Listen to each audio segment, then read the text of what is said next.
안녕하세요. 면접 합격시켜드리는 취업은 홍쌤입니다. 오늘 영상에서는 지방직 면접에서 왜 미흡을 받게 되는지, 그리고 어떻게 하면 미흡을 피할 수 있는지를 알려드릴게요.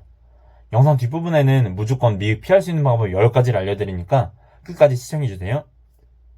지방직 면접 보기 전에 여러분이 반드시 확인하셔야 할 게 있습니다. 바로 면접 평가표의 평정 요소입니다. 왜냐하면 이 평가 기준을 알아야 면접에서 미흡을 피할 수 있기 때문입니다. 공무원으로서의 정신 자세, 전문 지식과 응용 능력, 의사표현의 정확성과 논리성, 예의, 품행, 성실성, 창의력, 의지력, 발전 가능성. 면접위원들이 미흡을 주는 두 가지 경우가 있습니다. 지금 보여드리는 이 평정 요소에서 심사위원 과반수가 같은 항목에 하를 주는 경우 미흡, 그리고 심사위원 과반수가 평정 요소 5개 항목 중 2개 항목 이상을 하로 평정한 경우 미흡을 받게 됩니다. 이 평가 요소 5가지를 순서대로 분석해 드릴게요. 공무원으로서의 정신 자세. 대부분의 공시생들은 공무원 정신 자세에 대해서 국가관, 공직관만 생각합니다. 하지만 공직관보다 더 중요하게 생각해야 하는 것이 있습니다. 바로 민원 처리입니다. 공무원이 되고 나면 민원인과 함께 할 수밖에 없습니다. 그렇기 때문에 공무원에게 가장 중요한 점은 민원을 원만하고 시끄럽지 않게 처리하는 겁니다. 면접에서 나는 민원 처리를 원만하고 효율적으로 처리할 수 있다는 점을 어필해주세요. 전문 지식과 응용 능력. 전문 지식은 무엇을 말하는 걸까요? 토목직이라면 공사 관련 지식, 세무직이면 세법, 회계 관련 지식. 여기서 말하는 전문 지식은 공무원이 된 다음에 근거를 삼고 일하게 되는 관련 법령을 말합니다. 모든 공무원은 관련 법을 근거로 업무를 처리합니다. 그렇기 때문에 아직까지는 여러분이 전문 지식이 없는 것이 당연합니다. 하지만 그렇다고 묻는 질문에 저는 모릅니다 이렇게 답변하지 마세요. 미흡받을 여지를 단 1%라도 주지 마세요. 어떤 질문에도 성심성의껏 답변하는 것이 면접의 기본입니다. 모르는 질문을 받았을 때 어떻게든 답변하려는 내 모습을 통해서 면접위원들은 내가 공무원이 되었을 때 어떻게 일할지를 평가하고 있습니다. 그렇기 때문에 만약 모르는 전문지식 질문을 받게 된다면 본인의 생각을 말한 다음에 꼭 이 문장을 덧붙여 주세요. 제가 지금 법령이나 근거에 대해서 지식이 부족한데 A씨 공무원이 되어 일하게 된다면 반드시 민원 처리에 관한 법률과 업무 지침을 숙지해서 업무 처리에 빈틈이 없이 하겠습니다. 이렇게 답변해 주세요. 의사표현의 정확성과 논리성. 면접에서 반드시 묻는 말에는 2가지식으로 답변해 주세요. 먼저 답을 말하고 그 다음에 근거나 사례를 붙여주는 거예요. 면접위원이 A를 묻는다면 나는 A에 관한 답변을 해야 합니다. 그런데 너무 긴장된다고 A를 물었는데 한참 딴 얘기를 하고 아차 싶어가지고 A에 대한 답변을 나중에 하는 분들이 많습니다. 물론 지금 면접이 긴장되기 때문에 답변하다가 더듬거리고 실수할 수 있습니다. 그럴 때는 제가 지금 너무 긴장해서 실수했는데 다시 답변드려도 괜찮을까요? 이렇게 말씀해보세요. 이렇게 물어봤을 때 안 된다고 말하는 면접관 한 명도 없습니다. 면접은 지원자인 나와 평가자인 면접위원과의 대화입니다. 그렇기 때문에 묻는 질문의 요지를 분명하게 파악하고 답을 바로 명확하게 답변해주세요. 예의, 품행, 성실성. 면접장에는 모두 다 정장 입고 오고 존댓말 쓰고 예의를 갖추는데 예의, 품행, 성실 어떻게 평가하는지 궁금하시죠? 여기서 말한 예의, 품행은 내가 자기소개를 하기 전까지의 내 첫인상을 말합니다. 면접관은 내가 문을 열고 들어가는 순간부터 나를 보고 있습니다.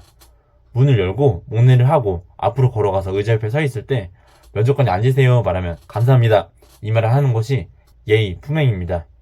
면접을 보면서 면접 중간중간에 감사합니다 이렇게 말하는 것도 예의, 품행입니다. 성실성은 내가 어떤 질문에도 최선을 다해 답변하려고 노력하는 것입니다. 사전조사서 그리고 1분 자기소개, 면접의 처음부터 끝까지 진실되게 임하는 게 성실성입니다. 창의력, 의지력, 발전 가능성. 여기서 말하는 창의력은 주어진 일에 급급해서 마지못해 처리하는 것이 아니라 어떻게 하면 조금 더 잘할 수 있을까? 어떻게 하면 시민에게 도움이 되는 일을 할 수 있을까? 이런 고민을 하는 것을 말합니다. 기존에 하던 것이 A라면 B를 도출해내는 게 창의력이 아니라 A 플러스를 만들어내는 게 공무원의 창의력입니다. 의지력은 팀장 과장님이 반대하지만 내가 어떻게든 밀어붙여서 이 일을 해내겠어. 이게 아니라 공무원이 한 번 발령받으면 짧게는 1년에서 길게는 3년까지도 그 자리에서 똑같은 업무를 처리하는데 그 맡은 일을 꾸준하고 성실하게 해내는 겁니다. 발전 가능성은 발령받아서 똑같은 일을 3년 동안 하다 보면 루즈해지는 게 보통입니다. 그럴 때 어떻게 하면 작년보다 더 좋은 성과를 낼 수 있을까? 이걸 고민하고 그 업무의 전문가가 되기 위해 노력하는 것입니다. 지금까지 평전 요소 5가지에 대해서 모두 말씀드렸어요. 아직 이해가 안 되신 부분이 있으시다면 다시 뒤로 돌아가셔서 다시 들어주세요. 이 평가 기준에 맞게만 면접을 준비하고 제가 드렸던 면접 준비 노트를 마무리하신다면 미흡을 받는 게 거의 불가능합니다. 제가 말씀드린 대로 면접을 준비했는데 과반수 항목에 하를 받거나 5개 항목 중에 2개 이상을 하를 받을 수가 없어요. 지금부터는 미흡을 받았던 사례에 대해서 말씀드릴게요. 공무원으로서의 정신자세 미흡. 영상 첫 부분에 민원 처리에 대해서 말씀드렸었죠. 악성 민원 처리에 대해서 제대로 답변을 못하면 미흡을 받기가 쉽습니다. 면접위원은 대개 2가지 질문을 통해서 이 부분을 파악합니다. 알바를 했었다고 했는데 진상 고객이 왔을 때 어떻게 처리하셨어요? A씨가 공무원이 된 다음에 업무 처리를 피해를 입은 민원인이 와서 소리를 지르고 난리를 치고 있어요. 어떻게 해결하실 건가요? 여기에서 절대로 욱하는 성질을 나타내면 안 됩니다. 민원인과 마찰을 일으키지 않고 대화하고 관련 근거를 보여드리면 응대해 보겠습니다. 이런 식으로 유하게 답변하시기 바랍니다. 전문 지식과 응용 능력 미흡. 전문 지식에 대해서 법령에 대한 지식을 묻기도 하지만 지원하는 지자체의 현황에 대해서 묻기도 합니다. 예를 들면 땡땡시의 A 문제에 대한 해결책을 말해보아라. 이런 질문을 받았을 때 이 부분에 대해서 생각을 안 했었다면 절대로 답변하기가 쉽지 않습니다. 그렇기 때문에 해당 지자체 홈페이지를 꼭 확인해보세요. 언론보도, 고시공고 부분을 통해서 지자체에 대해서 공부해보세요. 내가 준비했는데 질문이 안 나와도 괜찮습니다. 왜냐면 내가 준비했기 때문에 자신이 있잖아요. 이 자신감이 면접에서 엄청난 플러스가 됩니다.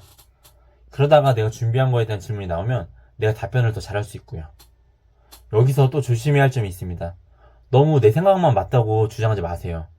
면접위원으로 들어오신 5급 사무관 과장님이 그 분야의 더 전문가입니다. 내가 말하는 답변과 다르다면 빠르게 인정하고 그 부분에 대해서 알려주셔서 감사합니다. 제가 더 숙지하고 공무원이 되어서 일을 할 때 잘할 수 있도록 준비하겠습니다. 이렇게 답변해주세요. 의사표현의 정확성과 논리성 미흡. 면접에서 제일 중요한 게 바로 이겁니다. 2가지로 답변해주세요. 내가 말을 잘 못한다면 더더욱 2가지로 답변해야 합니다. 묻는 말에만 제대로 답변한다면 여기서 미흡 받을 수가 절대 없어요. 면접관이 A를 묻는다면 B를 답하지 마시고 2가지로 A에 대해서 먼저 답변하고 그 뒤에 사례나 근거를 말해주세요. 예의, 품행, 성실성 미흡. 사전조사서 미흡. 사전조사서에 글씨를 개발세발로 쓰는지 정답을 썼는지는 중요하지 않습니다.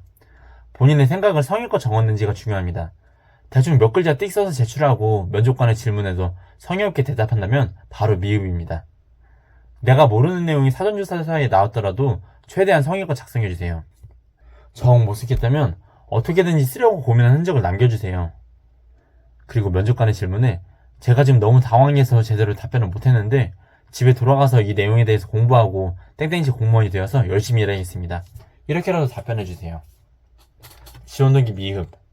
면접관이 공무원 지원동기를 묻는데 안정적이라 지원했어요. 안 잘려서 지원했어요. 부모님이 원하셔서 지원했어요. 이렇게 말하면 바로 미흡입니다. 본인 중심의 답변을 하지 마시고 어떻게든 본인의 경험과 공직 가치를 연결시켜서 지원동기를 답변해주세요. 나의 어떤 점이 공무원과 맞기 때문에 내가 공무원이 되고 싶었고 이러한 일을 하면서 땡땡시 시민들을 위해서 일하고 싶다고 이렇게 답변해주세요. 거짓말. 거짓말이 들통나는 경우 바로 미흡입니다. 내가 하지 않은 알바, 봉사활동은 몇 마디만 나누게 되면 바로 거짓말이 들통납니다. 내가 하지도 않는 거 절대로 꾸며서 말하지 마세요. 창의력, 의지력, 발전 가능성. 면접관이 창의적으로 문제를 해결한 경험이 있으신가요? 무언가를 끈기 있고 꾸준히 해본 경험이 있으세요? 내가 더 발전하려고 했던 노력은 어떤 게 있었나요? 이런 질문들에 저는 공무원 시험만 해서 한 게 없습니다. 이런 답만 한다면 위험합니다. 어렸을 때 했던 거라도 내가 창의력, 의지력을 발휘해서 문제 해결을 했던 경험을 준비해보세요. 지금까지 공무원 지방직 면접 미입받는 경우와 어떻게 하면 미입을 피할 수 있는지 알려드렸어요. 면접은 절대평가가 아닙니다. 상대평가이기 때문에 결과는 아무도 모릅니다. 면접관이 뽑고 싶은 사람이 뽑히는 겁니다. 면접관이 면접 들어올 때 난 3명 미입 주고 떨어뜨려야지? 이렇게 생각하고 들어오지 않습니다. 공무원 면접은 떨어뜨리기 위해서 보는 면접이 아닙니다. 공무원으로 뽑고 싶은 사람을 뽑기 위해서 면접관으로 들어오는 겁니다. 만약 면접관이 면접자가 마음에 들었다면 시험 잘 보셨어요? 이렇게 쓱 물어보는 경우가 있는데 여기서 잘 대답해야 합니다. 사실 성적이 조금 걱정돼서 불안합니다. 이렇게 대답한다면 만약에 면접관이 내가 마음에 들었다면 우수를 주고 뽑아가는 겁니다. 지금까지 말씀드린 내용만 기억하시더라도 면접에서 미입받는 일은 없으실 겁니다. 마지막으로 면접에서 미흡 피하는 꿀팁 10가지를 알려드리겠습니다. 오늘 영상이 도움이 되셨다면 구독과 좋아요 부탁드립니다. 감사합니다.